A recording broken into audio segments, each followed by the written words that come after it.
got Australian shares, they've done 11.8%. So it's double that, but a lot more double money. This graph couldn't explain common interest any better. I think if you get your mind around this graph and you get common interest in your head saying, okay, that's some real good money, I need that working for me. This graph just shows exactly that. Any questions about this? Does that make sense to everyone? Excellent. Well, this one here shows the share market crashes over time. So World War II, the big one, dropped 32%. 1987 crash, dropped 50%. You got the September 11 attacks, it dropped a little bit. The tech wreck of the early century was 22%.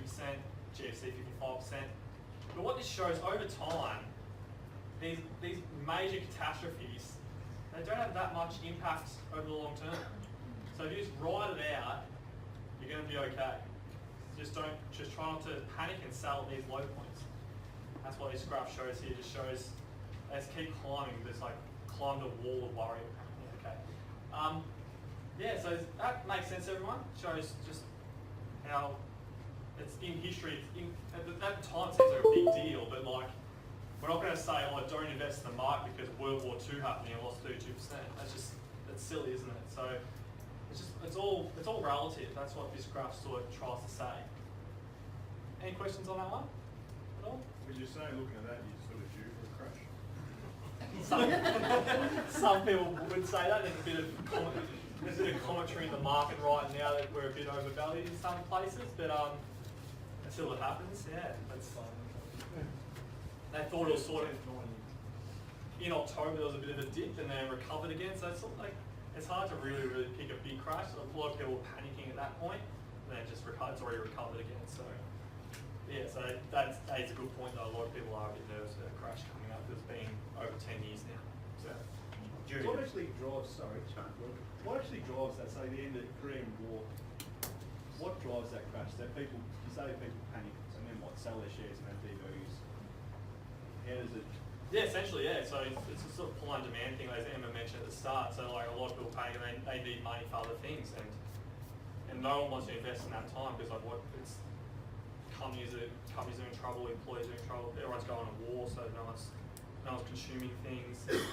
But yeah, so that's what causes those type of things. So the 1929 crash, which was the Great Depression, as you can see, it's been so good, and they just plummeted, and everyone went to real poverty. That was a desperate time, but now it shows in the scheme of things, it's not too bad. I guess it makes you point places we're fairly resilient. Like 87, 89, we're buying houses 17% interest rate, and you have to adjust to that. Exactly. So it doesn't have to work where if you work an extra job. Exactly. So it's a lot of adjustment. We're like the Amazons, we have to adjust to circumstances. Exactly. That's spot on. And then Rod always says this all the time that the Americans are way more resilient than we are. So their share markets recovered from this and gone gangbusters in past decades. So yeah, really, really good. And Trump's, even though we're a bit worried about Trump, but he's done quite good for the share market at this point. Yeah. Any other questions there? Next, I'll pass on to Rod now. Oh no, I won't. This is mine again. Alright, can anyone tell me what the pattern is here? I'll give it a massive prize if you can tell me what the pattern is.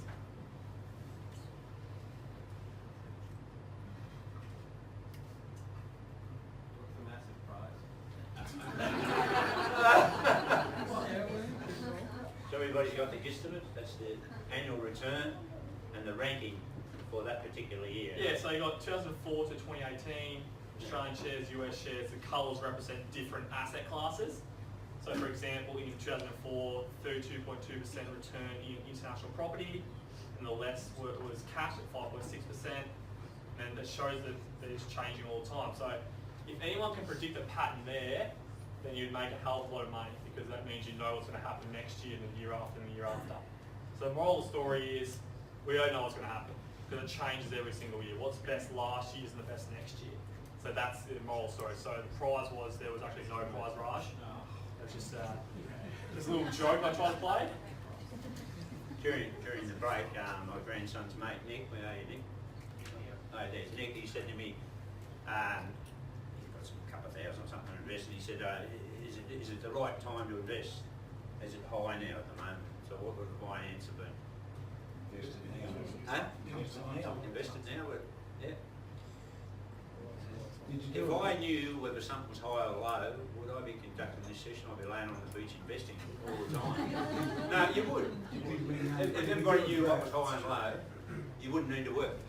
You wouldn't need to work because you'd be picking the markets all the time. So, the answer to the next question is, depending on how much he's investing, and how long he's investing for. If it's 10 years, it'll look after itself, But if he was investing with a 2-year time frame, it might be a bit different. Did you do a graph of how much Jack would have now if he picked the bottom of the market every time he invested? I was going to do that, but I thought that's a bit unrealistic, and it'd probably make me cry that I wasn't him. But you'd expect that to be exceptional. So what that tells us is diversification is key. So reduce your risk by not putting all your eggs into one basket. So don't put all your money into US shares or international property or Australian property or whatever. Just to spread it across a lot of different assets. Generally speaking, you'll earn greater returns in your growth assets, which are your property, your shares, and you'll earn less in your defensive assets, which are cash and your bonds. But the thing with the defensive assets is they rarely have negative years, whereas with growth assets you can have some negative years. As you saw with the GFC, you can have some really bad negatives. It's all about how much risk you're willing to take on, and I think that's key. So if I'm 64 and want to retire next year, I'm probably not going to put all my money into shares that one because I want to lose all my capital. But if I'm 25, I may put all my money into growth assets because I've got a long, long time before I retire, unfortunately. There's some 60, 70-year-olds who are happy to have all their money in shares. It depends on the person as well. There's some 20-year-olds who say, nah, I want cash only, which is a bit silly, but that's people. So it's all about what your preference is. If you can sleep at night, then that's all that matters. All right, Ron, up to you. World War stuff on it. World War stuff, yeah. Yeah, that's it. Yeah, okay. Just because I'm old and I don't, and I can remember. See this 1987. Where are we? It was the stock market on the 21st of October, 87, and the 22nd of October, 87. The market went down 40% in 2 days. So if you, okay? And that looks catastrophic, but and the media will just kill that, make everything look bad. But on 1/1/87, to that day, it went up 32%. So by the end of the year, 31/12/87, terrible thing, you'd only lost 8%. Understand? So, but the bloke that got in here, Nick, he lost 40% the next day. So if you put your $2,000 in here, Uncle Rod said put it there, and you had a 40% drop, you got 1,200 the next day, and you're not laying on the beach, look, it's, so, but, over the year. So if this person had sort of been dollar cost averaging all the way through, this wouldn't have been an issue. It depends on how far he was in when he was back here. He might have been in for 5 years. So I say, if you were back here 5 years, and you just got 32 and then you went down 8% overall, well, don't whinge. No, seriously, don't whinge because you've done pretty good. And you're going to see that in a minute. But I thought I'd explain that because I'm old and I know. I know that period. That only be Bob, John, maybe Nick. Yeah. I certainly remember that. You can remember that, maybe a few others in the room, but I'm just looking at all the great people like me. Great. It's like leaving the country. You can do the thing for me. Yeah, Gareth.